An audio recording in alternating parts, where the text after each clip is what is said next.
If this is your first time joining us, welcome. We hope your experience is fruitful. Please feel free to visit our website to find out how you can join our growing family.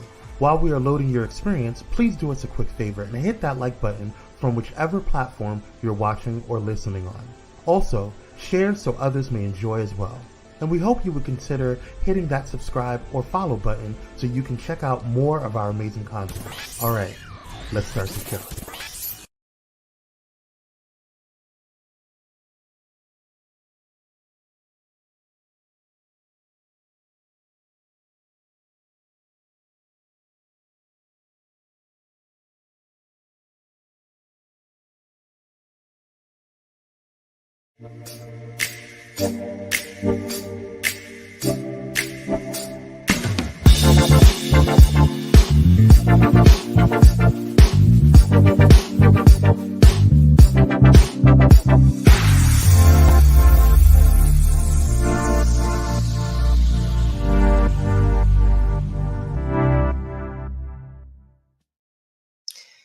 Well, hello, good evening. Hello, everybody. Welcome to It's Just Kim.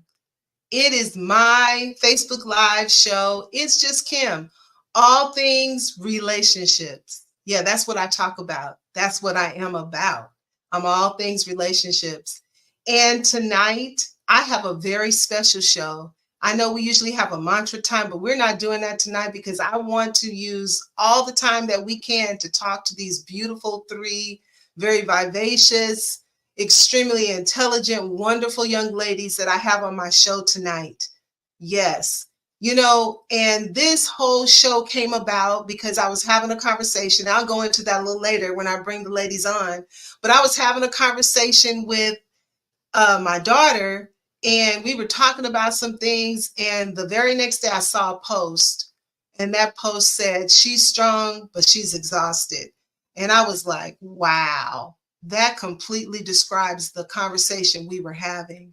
So what I'm going to do is, there it is right there. She's strong, but baby, she's exhausted. And I've been there. And some days, I'm still there. I don't have it all together, even though I don't have small children that I'm raising. I've raised all my children. My youngest will be 21. But even though I'm strong for myself, for others, for my family, sometimes I get exhausted. And so I thought about my daughter, and I thought about these other young ladies and some other ones that I know too, who are single moms, and they're doing it on their own. Support, yes, but they're still doing it on their own. And so tonight I want to just acknowledge them and let them talk about their situations. So right now I'm going to bring in these beautiful young ladies. I'm going to have them introduce themselves, and we're going to get right into the show.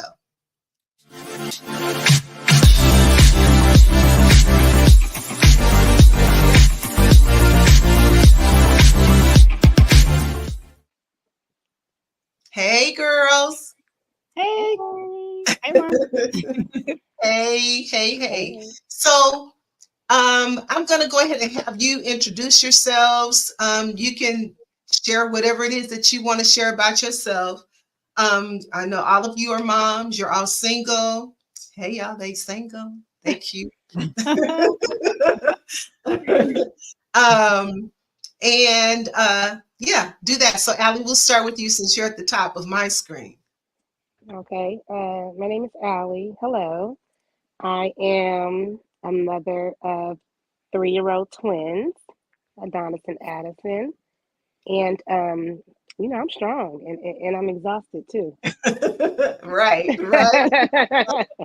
Okay, But we'll go down and Twy.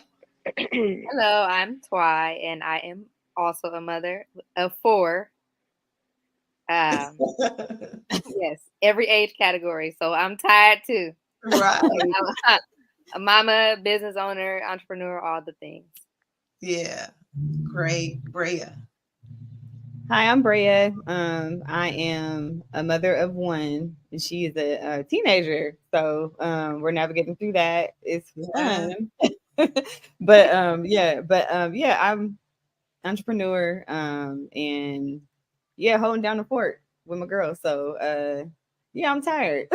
You said, yeah, I'm tired. It was a long day. I told y'all today was a long day. I was like, what a perfect And day to it's have funny because before the show started, you all were just talking about that. You were talking about how you're tired, you're exhausted, you've been working all day. I heard a couple of you say you had to run in real quick and prepare a meal, pull it together. You were sharing recipes, you were doing all those things right before we got started. And so that's what this show is about. Actually, this show was kind of birthed out of a conversation that Brea and I had last week. And so Brea called me, and she was in a feeling some type of way just about things. And she was, and the biggest thing I think it was probably, Brea, and I think we came to that conclusion that you were tired. Yeah. And that you had a lot going on. And you needed assistance, you needed some help. And so we talked through some things. We talked about quite a few things, actually. And then we kind of worked out some things. And so that was, I think, very helpful. You said it was very helpful. We kind of included your dad in it. It was like you needed some support. Yeah. And so, I don't know if it was the same day. I can't remember if it was the same day or the next day, but I saw this post that Kwame put up, and it said, "She's strong, but she's exhausted." Yes, she's strong, but she's exhausted.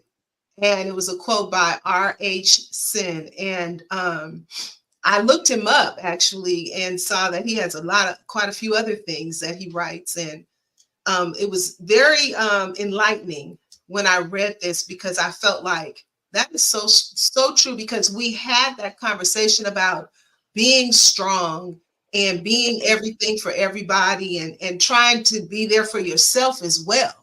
Mm-hmm. And so sometimes that can be, it can be a lot. It can be a lot when you're trying to be there for yourself as well as be there for others.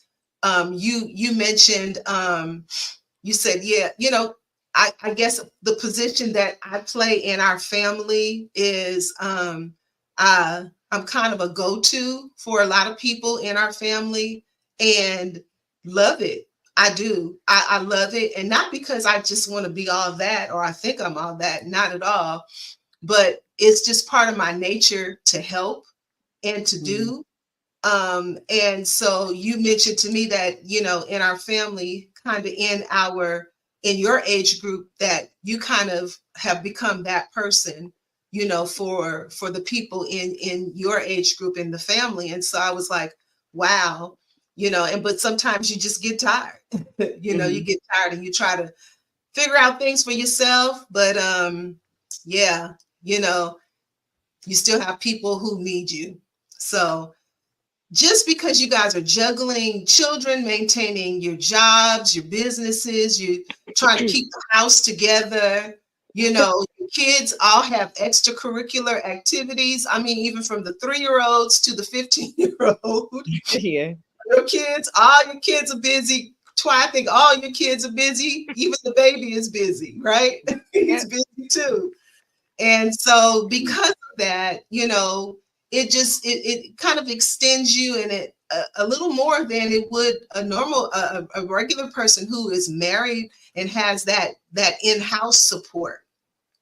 Because now you have to do it all yourself. And if you're not doing it all yourself, then you have to rely on other people to assist you with that. And let's not even talk about the fact that, you're all young, you're all beautiful, trying to have a love life, trying to date and have a relationship, I mean, all of that it's a lot. So that I put up, Kwame, if you could put that back up, I want to ask you, Brea, what does that mean to you? For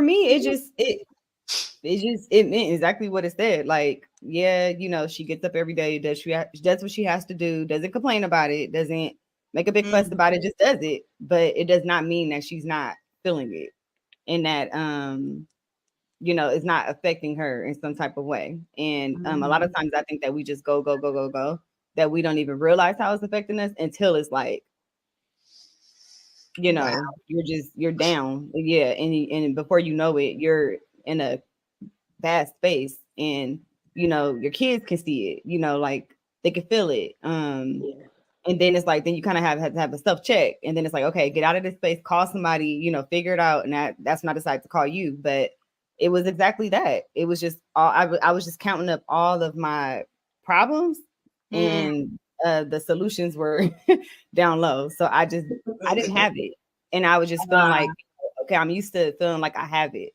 and I just didn't have it. And, it was a very humbling feeling, but it was a real feeling. And, wow. Wow. Twy? Much like Brea said, everything that she said, I felt. Aside from that, she's strong, but she's exhausted. For me, I really have a hard time when I'm feeling a way about anything and someone says, "You're strong, you got it." It burns me even more because I don't need to hear that. I know it already. And sometimes that just even knowing you're strong, it makes it harder to get out of those moments because you feel like, why can't I get out of this moment right now? Because I'm strong, I got it. Like, and that's that control factor, like being used to being able to control everything that's going on with you. And when you get to that moment where you just can't and you just break down, I know lately for me, whenever I have that moment, like my cry is uncontrollable and I'm shaking. And I'm just like, it's almost like a big anxiety attack.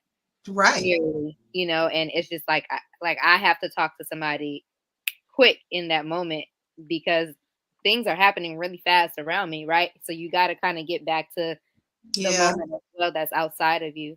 And so having somebody, unfortunately, Brea is my person that I would call in that. Unfortunately. Don't say unfortunately. I always feel bad for Brea. I'm like, so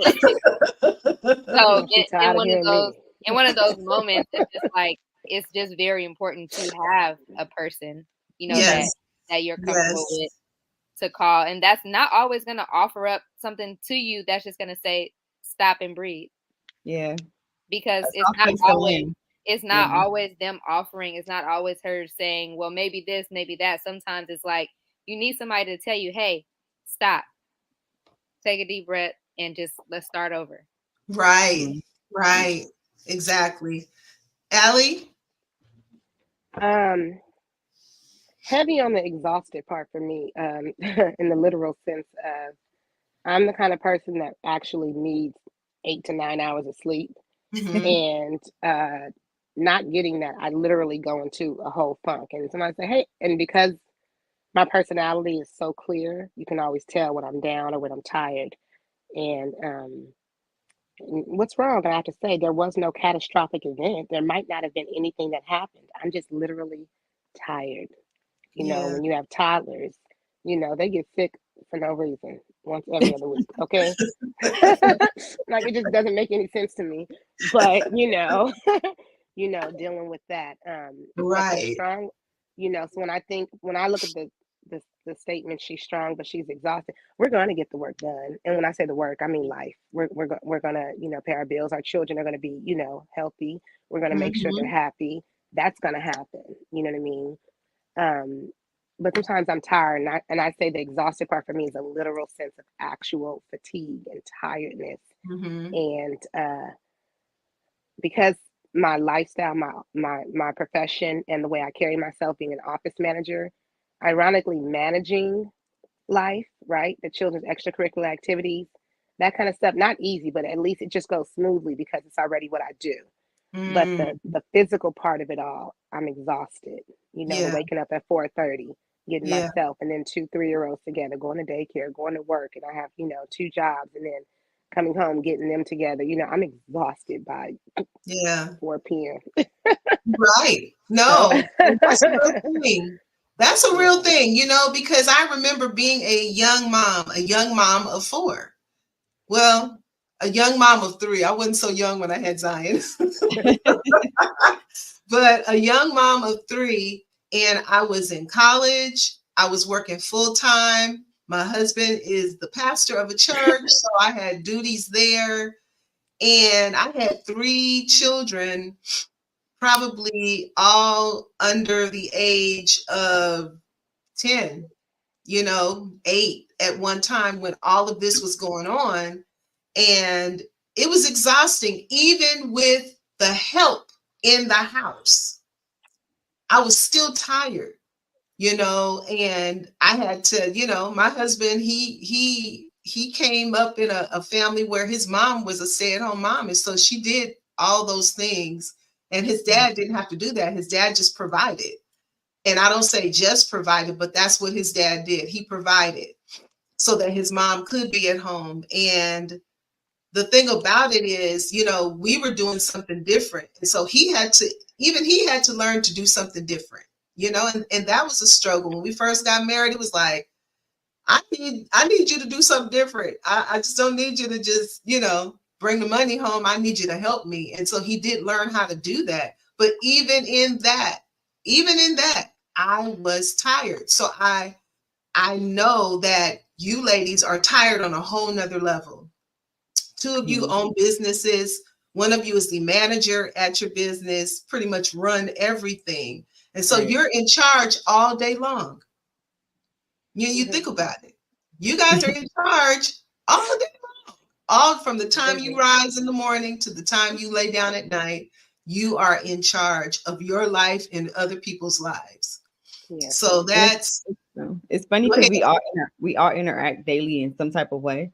And it's just funny because I hear her kids, I hear her kids. It's like it's not even like just the kids, because I don't want to make it seem like the kids are just going crazy all the time, because they're not. Like, they're really great kids, all of them. But like, it's just funny because in some type of way we're intermingling in each other's lives. But I find that important too, because I feel like I don't have to explain myself with them. They get it.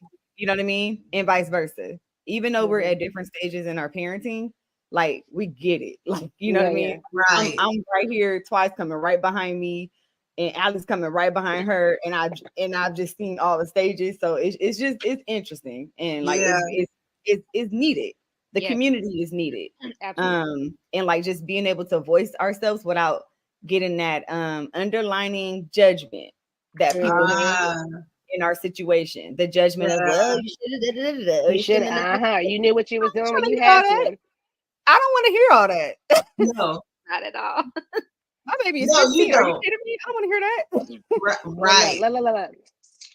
Yeah. No, that's a great point that you raised, Brea, that doesn't solve anything. For you to rehearse to me, well, you should have known this and you should have did that. You should have made a different decision. Do you know how many decisions I could have made differently in my life? I'm 59 years old, and there are a plethora of decisions that I could have made differently. And maybe my life would be different.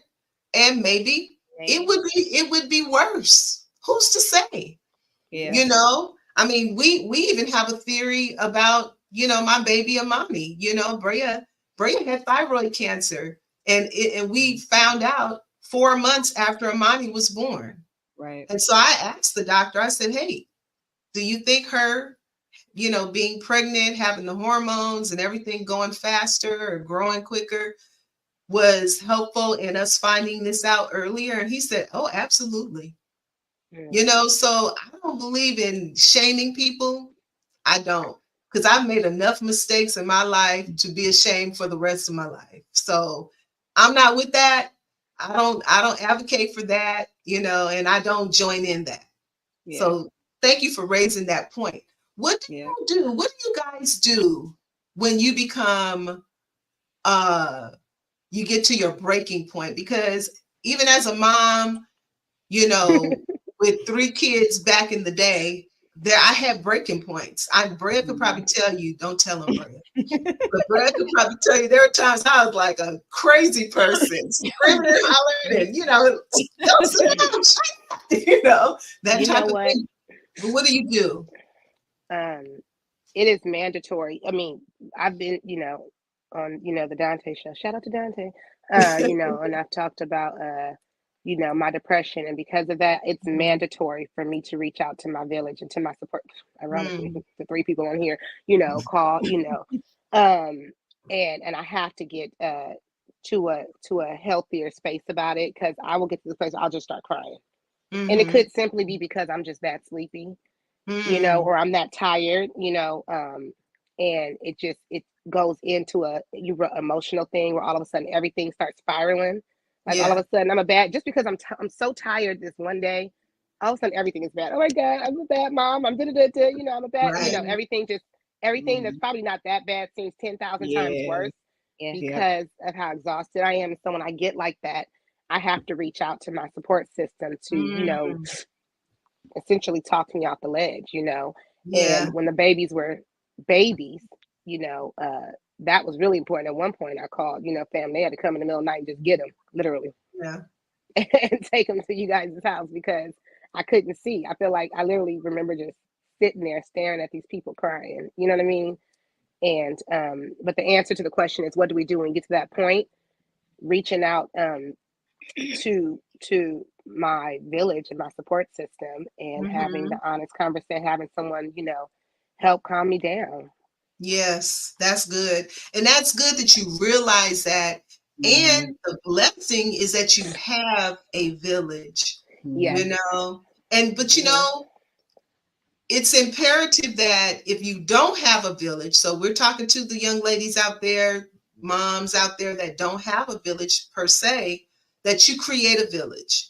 Yeah. You don't, you know, we have to create whatever we don't have, right?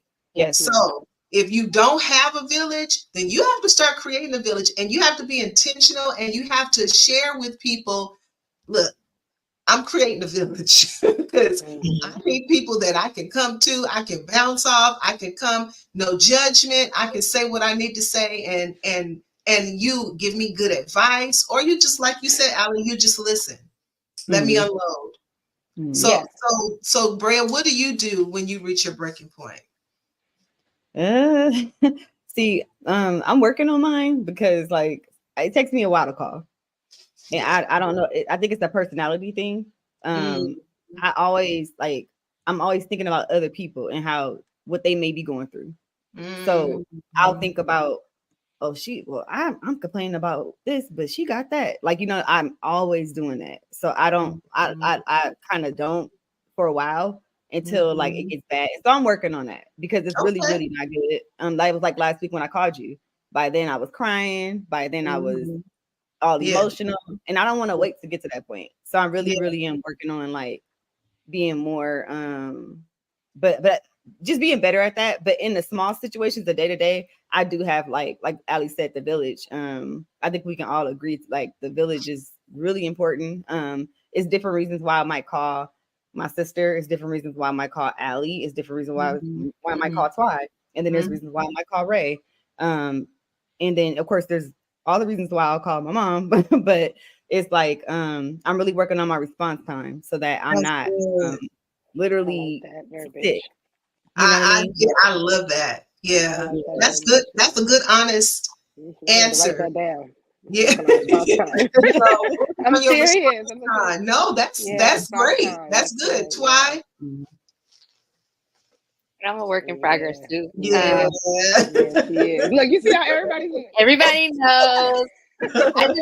I retreat. I get quiet. I just get quiet. And everybody knows I'm actually really active, like on social media and things of that sort. So Brea probably knows more than everybody in the world when I'm there, because she'll call. I haven't seen you. It's been about 4 days since you put a comment or anything. What's going on? So it's usually that for me. And I'm learning how to ask and accept help now. I have a really, really hard time asking for help because I have gotten a lot of the comments, or you got yourself here, you did this, you should have made it better. I don't want to hear that anymore. Yeah. At all, ever.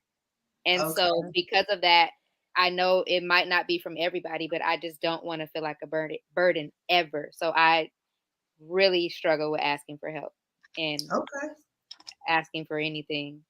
Yeah. Really. So I'm working on it. We're going to work on it. So we're going to go to a commercial, ladies, but when we come back, I have a couple more questions for you. All right? Commercial.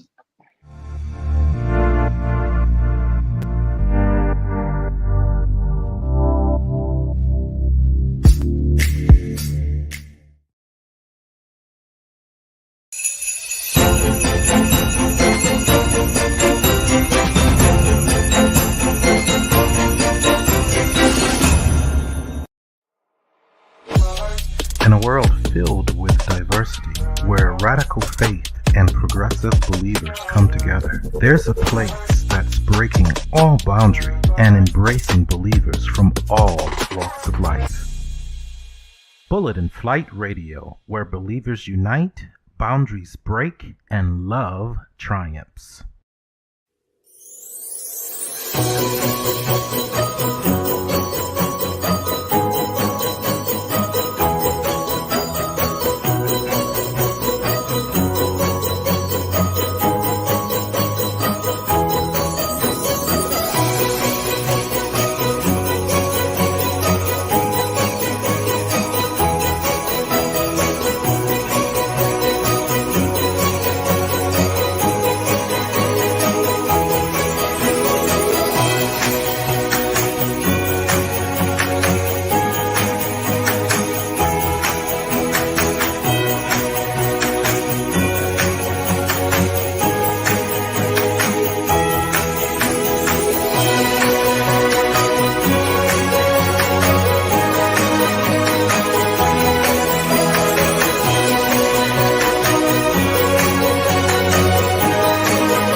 Okay, ladies, we're back. And I have this one question that I want to ask, okay? How does being a single mom affect your dating life? That's everybody wants to know. Okay.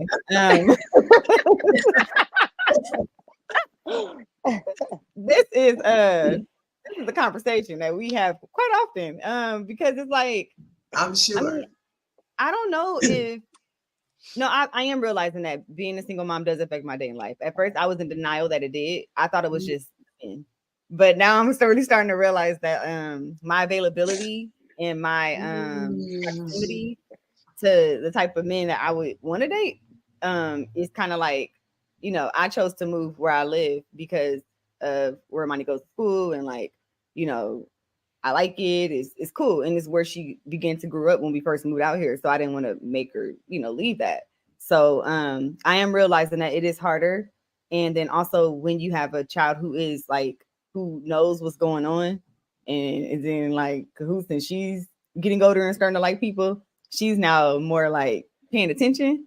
So I'm way more like, I gotta be really picky choosy on who I date and like who I allow around and spend my time with, because she's like paying attention and she's asking questions, and you know, it's different kind of questions from when she was 5 and 6. You know, Right. it's yeah. Oh, interesting. It's time. It's just time. Like I be thinking like, okay, I just picked her up from volleyball. Yeah. And I gotta go home and get myself together and take a shower and Listen. get dressed and put on makeup and then go to LA, or you know what I mean, like, or meet halfway. Just thinking about it is kind of exhausting. Right. I'm tired listening to it. Who's next? You know what? All jokes aside, dating for me, it's been tough right now. And not even because I don't have support, in the sense of, if I say, hey, you know, can the kids be watched? When I don't have my children, I want to go to bed. You know what I mean? It ties into, like, for me, the very first thing I said on here was heavy on the exhausted part. You know, I can have a time, you know, the kids will go to their granny Tori for, you know, more than a few days a month, you know, and during those days, you know, if I got 4 days to myself, you know, without the kids, I want to spend 3.5 of them with just me, you know. Okay. And that doesn't open up the door for dating a lot. But I think that's just where I am right now. I think I'm in a space where my focus is on the kid. And it's not a blaming them. It's just, you know, I did everything I did and everything I wanted to do. Okay.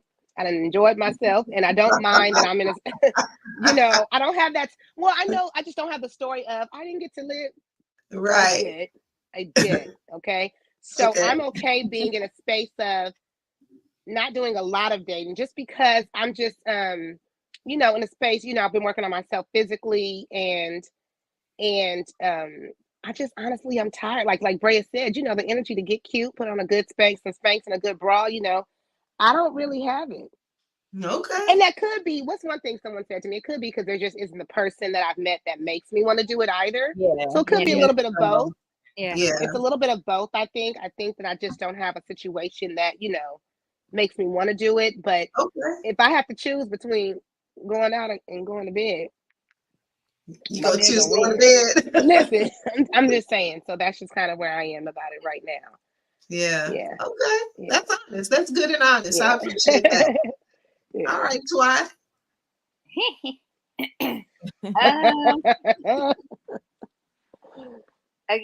Finding babysitters is not hard.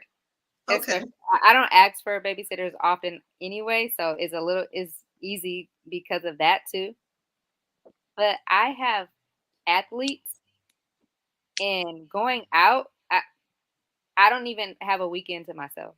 Wow. During the week, you know, I have a man.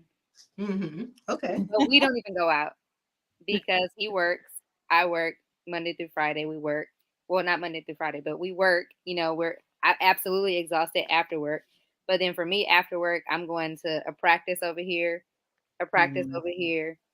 I got to get home. I got to cook. Then we're going to go back outside, pick up from the practice, get in. And that is just next level exhausting. And then I have, you know, my athletes are traveling and travel ball and this and that. So there's no off season in the sports that are in my house, which means every weekend is devoted to sports. And so I can imagine how it is with him, me never being available. And if I were having to date new people, it's kind of like it probably would never happen. I can't tell you what time a game starts because I genuinely don't know until the day of, and I can't tell you what time it ends because I don't know. And so that's a problem. It is a problem because you're gonna move on to the next person that's available. Yeah. Right. And in the past, that's what I did experience, that my availability was like so shot that it would be like, well, it's like, okay, it is what it is. Like, yeah. Wow. That's interesting, you know. And I honestly, I come from a different generation, of course, where unfortunately we was getting married at 20, and so I look back now as a 59-year-old woman, and I think about how young I was when I was like having a serious life, married, kid, buying a house, doing, that type of stuff. And I think, God, I was way too young doing all of that. Way too young doing all of that. I didn't think I was then, because that's what and I hate to say unfortunately, but in some cases it's unfortunately. That's what we were doing at that time in my generation. We were getting it was not unheard of for a 21, a 22, 20-year-old to get married and start a whole life and a whole family. And I look at you all, because I've known you all since Huck was a pup. And I look at your lives and I think sometimes I'm really just admiring the fact that you, even though you guys are tired, you're exhausted, and honestly, you all make it look easy. You really do. You're so good at it that you really do make it look easy. And I know it's not. I'm not crazy enough to say or to think that it is easy, because I know it's not easy. But because you all are doing such a fantastic job at taking care of your children, running your homes, running your businesses, being very effective on your jobs, I mean, it makes it look easy. So I'm leading it to this question. What advice would you give two different people? What advice would you give a young woman who's even considering, now people consider just, I don't need a husband. I don't need a this or that. I want a child. What advice would you give someone who's maybe in that frame of mind, who's thinking that direction? Ooh, can I go first? Go right ahead. No, I definitely do have a opinion about this, and I actually talked to my brother about this, because he is a single man, and sometimes he gets that feeling like I want to, but I'm just like, okay, me and my baby, we make it look easy, and we have a great time. We've built a great life together. She's again to my yang. That's my dog. But at the same time, I would be lying if I said that there are some struggles that I've had to watch her go through that I wouldn't wish on any child. So, and I think about that for the little ones coming up. Like, you know what I mean? No matter how much we rally around and we're a village and we do all that we do, it's just some things that will always kind of have a void there. And so I would encourage her to, I know sometimes in some situations that is the case, you kind of have to do it by yourself, but I would encourage that person to make sure, if they do want to do it by themselves, to make sure that they do have a nucleus, because that's going to be so important for not only you, but for your child. Because I think sometimes we make these decisions and like the kid is really the most important factor. And those kids, they figure things out, you know what I mean, along the way. And they start asking questions, and they're trying to figure out why Tommy at school, mom and dad came to back to school night, but it's just mom at my back to school night. I'll never forget when Amani asked me that. So it's a real thing. And so it's something to consider when deciding to do that. But if it happens, it happens. Babies are a blessing. Papa told me that when I was 19. You know what I mean? And she's been nothing but a blessing to me. Right. But at the same time, from the outside, from the inside looking out, I would say, if you could go the route of having that support system in home with you, go that route. Because it may not always be the best thing, because sometimes those situations aren't great. Right. But perhaps it could be helpful down the line. Good. Thank you, Brea. That was good. I agree wholeheartedly. If someone were to, what would I advise someone? I don't make it a secret that my situation is, it's not a Cinderella story. It's not a fairy tale. It wasn't my game plan, you know, to have children at all, let alone under these circumstances. You know what I mean? And I agree with Brea. There's questions that are going to be asked. As we know, my children are also biracial. Right now they can't tell, but it's going to be a conversation that's going to have to be. Right. They don't know. They don't care. But right now, sorry, I just got thrown off by something. But I wouldn't encourage to actively go into this, situation, you know what I mean, to make it a point. However, though, it is a different day and age, though, you know what I mean? There are lots of women that do it for different reasons. You know what I mean? Whether it's age, whether it's financially, they're able to. Yes. They're able to even have, stuff like nannies. Everything is so different. But as far as my particular situation, would I encourage someone to do it, to knowingly, you know what I mean, plan to have it like this? I wouldn't. Okay. I wouldn't. And I do, and it's not a secret. I have an abnormal amount of help, right? A lot of support. Their father might not be involved, but they got 20 uncles and 16 pawpaws and, and godfathers. And so there are men involved in their life. But again, there's going to be some questions regarding, I get sad sometimes when I see the songs come on the little cartoons and they talk about the mommy and the daddy, you know what I mean? And I'm like, and I keep waiting for them to feel away or to ask me, but they haven't. I'm like, all right, cool. I got a little bit longer to wait. So again, to your original question, what would we tell someone who wants to do this? I wouldn't say that it's not my fairy tale story. And I don't think it's anyone's under these particular circumstances that I'm in, but I do think everyone's story is different, and it really depends on the individual and why a woman or even a man would want to have a child, by themselves. So okay, thank you. I appreciate that. Why? So funny enough, I am the one that has the different story. I was married when I had 3 children, and you could have never told me that I would have them alone. I would have never believed anybody if you said that. And one of my main reasons for getting married as young as I did was because that's what I saw in my grandparents, and that was it was a pressure that was on me to do that and to do it the right way. And the right way turned out to be the wrong way. And so I will never, ever advise anyone on right or left. I would say you just have to do what's best for you, because my kids now are struggling. And the oldest all the way down to the youngest. I was gone before the youngest was even old enough to understand. She's never lived with her father.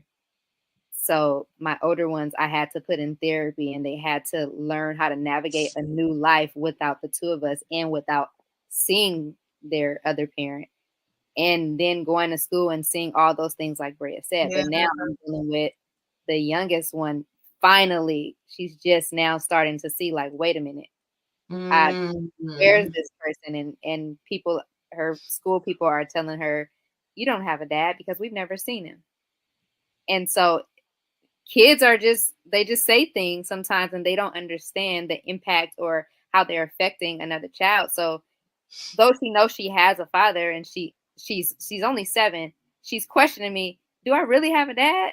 Oh, wow. But like, she doesn't know, you know what I mean? Like, she's not cognizant of what happened in the whole situation. And she's like, well, why did my friend say this? And I'm like, well, let me explain. So those questions will come, and these kids they're different. She's way different from her older siblings.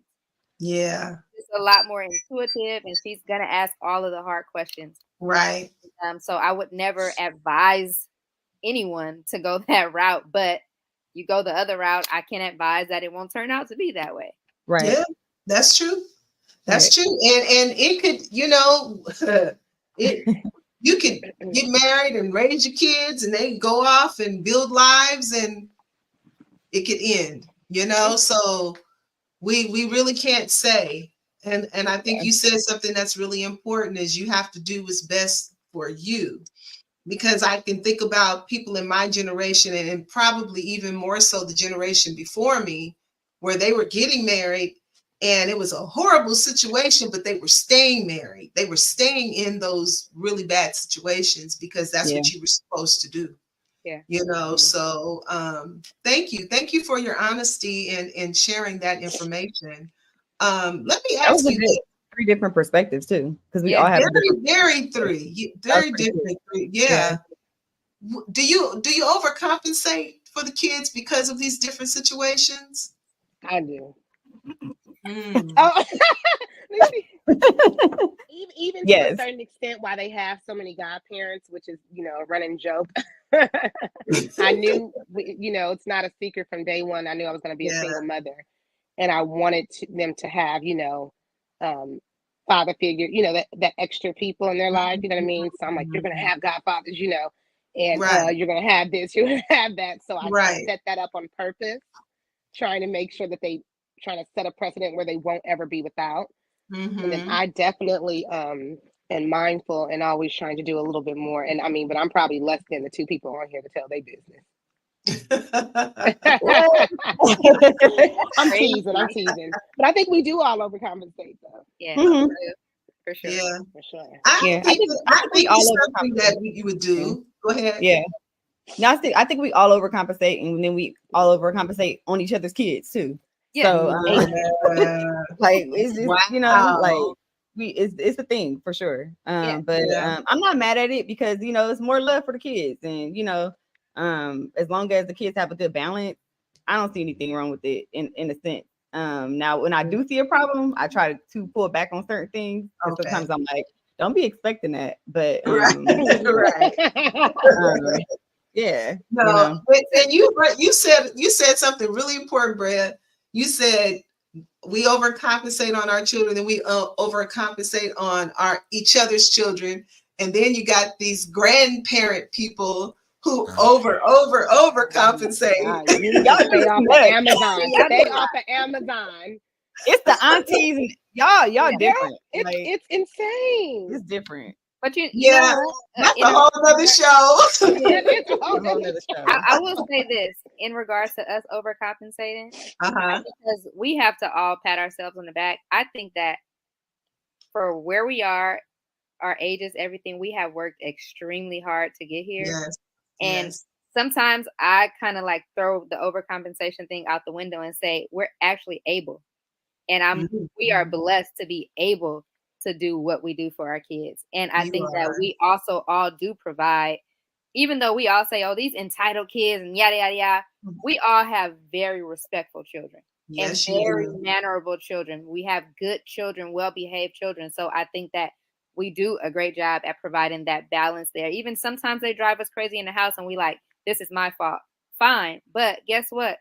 We work our butts off to be able to do what we do. And I still, although I know it might be considered overcompensation, whatever, that's the proper term for it, I wouldn't change it for the world because I work to get here. I work to be able to make these things happen. And for me, overcompensation might not even be something physical or, you know, monetary or a gift or anything. It's just extra hugs. I'm always aware that I'm shaping their story as an adult, right? So when they become adults, what's their story going to be about their household and their mother and everything? So even if they are in trouble, and I still love you, okay? You can go in your room with that tantrum, and I love you, okay? Okay, right. And or whether it's my friends' children, you know, whether it's going to, you know, AJ's softball game and screaming like a lunatic, you know what I mean? I wouldn't call it overcompensating, but I want that to be his story, where when he becomes an adult, he can always remember his Auntie Allie was there screaming abnormally loud. You know what I mean? So, emotionally, I like I said, I don't know if I would call it overcompensating, but I definitely want to put a lot into them, you know, a lot of extra hugs and extra this and that. So I can be mindful of what their story, they can be mindful of what their emotional development is going to be and what their story is going to be when they're adults. Yes. Life is not easy, but they remember their mother was there and she was all under them. And Adonis might not want me to hug them, but you're going to hug me. We're going to hug, okay? Right. I love you. And he'll appreciate that later on. Exactly. And that's my point, the bigger picture. It's important too, especially with your boys. And I'll say this for the 2 of you that have boys. One of the things, and let me say this, hey, you all, Facebook friends, YouTube buddies out there, please hit like and share. Make sure that you're sharing this, that you're liking it, so that people can get in on the conversation. All right. So let me say this. Tap, tap. Huh? We said Tap, tap, tap. tap, tap. Okay. And not the kind of tap, tap I used to give, right? Used to. She don't give But it anymore. listen to this, though. When my son was young, when he was little, I would hug him and love on him and kiss on him. And there were times he was like, but I did that because I wanted him to know what the touch and the hug and the kiss of a good woman feels like. Yeah. And so it's important. It's important that your sons are, they get that love, that touch. And even our young ladies, if their dad is not around, they have a papa or an uncle that's going to give them a very a kiss or a hug where they don't want anything in return. That's so important for our children to learn. I want to ask you guys some different questions. First, I'm going to, Kwame, put that slide up for me. I want to share this information about HIV and AIDS. And there is this, it says for Black women, 91% of new HIV infections were attributed to heterosexual contact, while the HIV infection rate among Black women was the highest compared to women of all other races and ethnicities. That is amazing to me. And I wanted to bring this point up because, we're talking about being young women, we're talking about dating, and right here, 91% of new HIV infections were attributed to heterosexual contact, and Black women are the highest compared to women of all other races and ethnicities. What do you think about that? Crazy. I'm honestly trying to take it in. I'm trying to take it in because that's an alarm. That's an alarming. Yeah, it's very scary. That's alarming. Very alarming. It's very alarming. Now, is this something that you talk about in your girlfriend circles? No, I don't think we talk about HIV. I can't remember a conversation where we've discussed HIV. Yeah. And so because of this, I think it's a conversation that probably should be had. And it doesn't necessarily have to be, let's sit down and talk about HIV. Let's sit down but just the fact that this statistic is very current and very real, it is something that I think we should, share with one another because you're dating and you want to know the status of a person, you want to know your own status and things like that. In your opinion, and let me say this because, I'm a pastor, you're members of my church. But let me ask you this question. Would faith-led conversations about sexual health be something that would be helpful to you as young women? And when I say faith-based or faith-led, like if that's something like if we had a women's group at the church and we talked about this HIV statistics and we talked about the different things that are important for women, not just Black women, but women to know to be safe, would that be helpful to you? Would that be something you would be comfortable with? I feel like we would be comfortable with it because we grew up with it. I think that you guys offered that up to us when we were young.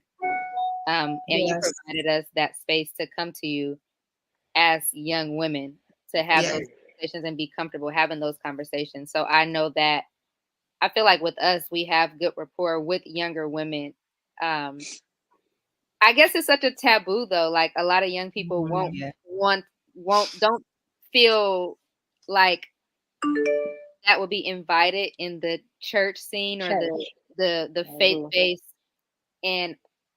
But aside from that, a lot of people that meet us outside of church are wowed by us all the time because we can have fun with them and have all these conversations. And then at the end of the day, we'll be like, we got church in the morning. And they're like, y'all go to church? Or they feel that before we even have the conversation. And it's just like, dang, like y'all made us still feel loved and y'all really are about y'all. And then when they see what kind of church we go, or they see our church family and how we don't waver, we're the same there and outside. It's just like, okay, maybe we then, we want to see what this is about, because maybe we can incorporate this and not feel that judgment that, you know, that the world puts out there to say like, oh, well, don't go to church because church is gonna make you feel XYZ. I mean, we are just very comfortable where we are, and I think it'll take a certain person to invite that in. Yeah, that's true. I agree with Twy. I feel like it could be a good thing. It could be a great thing. I think that it could be beneficial, and I think that it's kind of needed.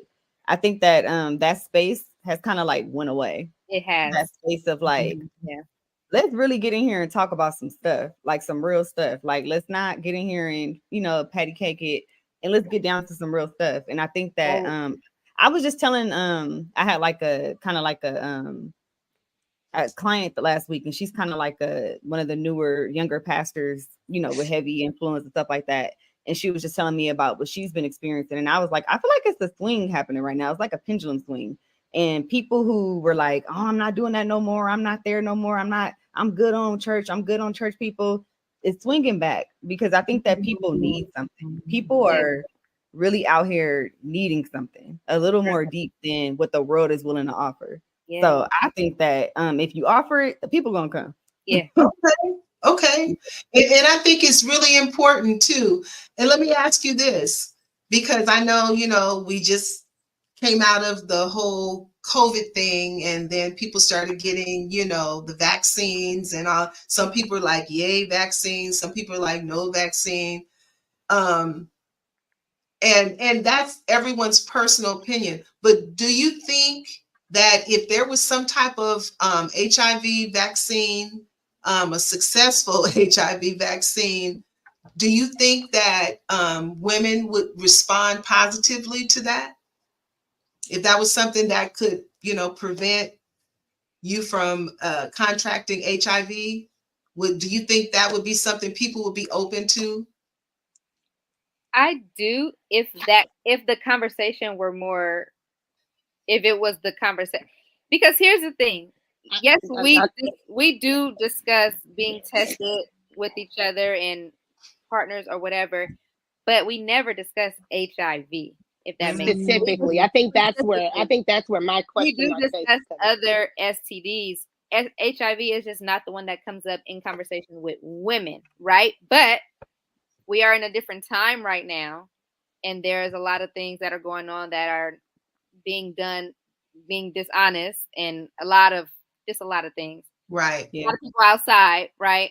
Right. And so it may need to be a part of that normal STD conversation. Yeah.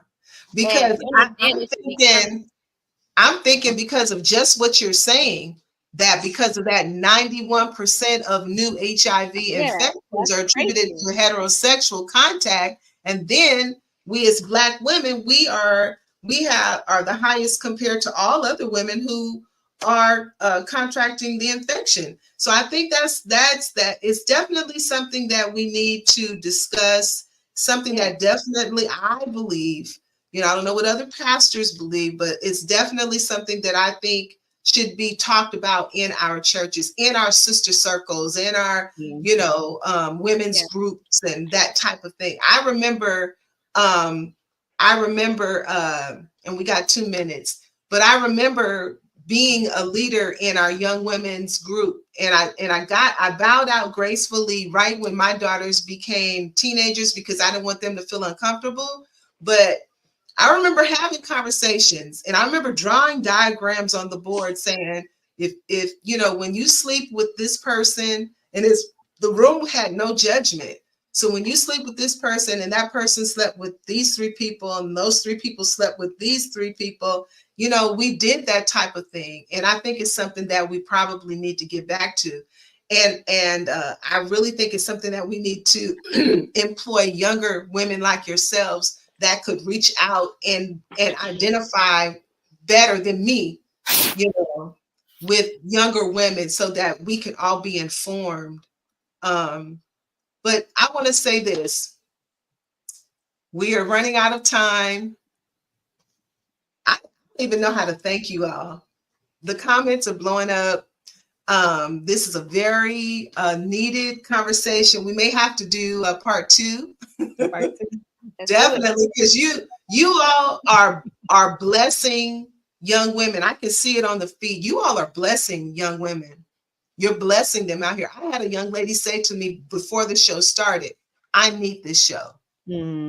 So she needs a village. She needs to hear that she's not by herself, And so I want to thank you. Thank you. If I ask you to come back and do a part 2, would you come back?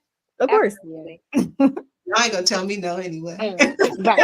Just for that one little part really quickly about, I know we have to go, about the grouping. I think what happened, especially with people like us, it got more personal and private, the conversations, as opposed to the community thing, like the church programs. You know what I mean? Like somebody mentioned, I think Maritza mentioned the Daughters of the King and programs like that we had, and groups like that we had at the church. We kind of made it more private and personal. Like you said, you stepped out because your daughters got older.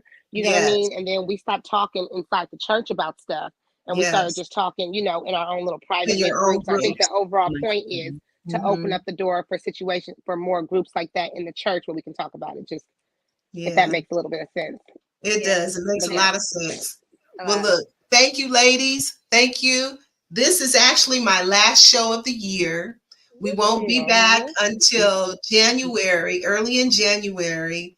But please, audience, if you would go to Spotify or Apple Music, I have a podcast called Coffee with Kim. You can enjoy some really very transparent podcast information there.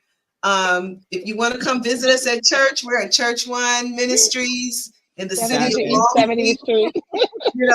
My shameless plug. Long Beach. 562-233. Yes, but next year we're coming back. We have so much we're going to offer next year. We're going to be working on our podcast on the time off. I want to thank my producer, Kwame. He is amazing. He blesses me. He encourages me. I want to thank Pyro Media Network for being a great platform for me to grow on. And I want to thank you 3 ladies for just being who you are and being the wonderful young women that you are. Thank you so much. Hey, it's just Kim. I told you, it's all things relationships. And I thank God for my relationships with all 3 of you ladies. Hey, look, y'all take care and you stay safe. Good night. Love you. Thank you.